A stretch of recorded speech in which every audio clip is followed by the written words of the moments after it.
Even as the volume of traffic increases both in numbers and noise, there is a group of Cambodians who continue as they always have, even though their passage is being reduced to but a whisper.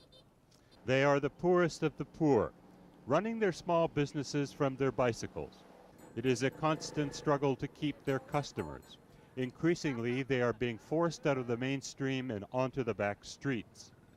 Dom Sohiep is one of the whisper people. His business is shaved ice cones. This morning he is loading up his inventory. The liquid in the bottles is essentially sugar water. The red one has a mild banana flavor, while the yellow bottle imparts a vague taste of pineapple. These bottles a block of ice, his bicycle, and he is in business. Sok Vang is another of the whisper people. His business is refilling disposable lighters. For 10 cents, he will refill a cigarette lighter that costs 60 cents to buy.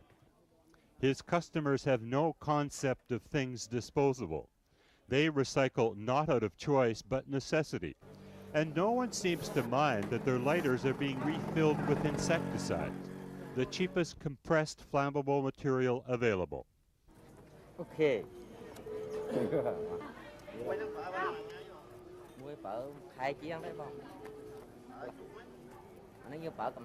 This will last me for a month. So far, this has been a good day for Vang. By the end of the day, he hopes to clear as much as $3. Enough to scrape by, but not enough to allow him to look for opportunity elsewhere.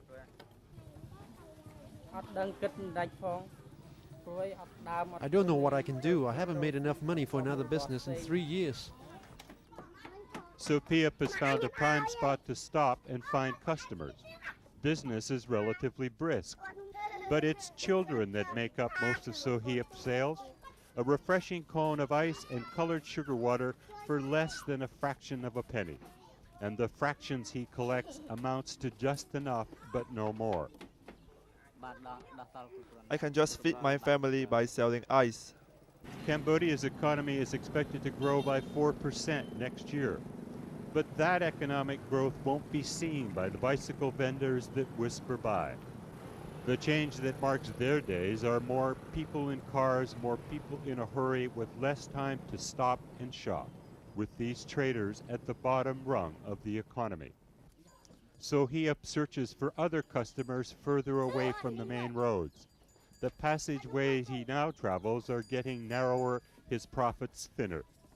Perhaps soon the memory of him and those like him will only survive as but a forgotten whisper. Ed Fitzgerald, CNBC Asia, Phnom Penh.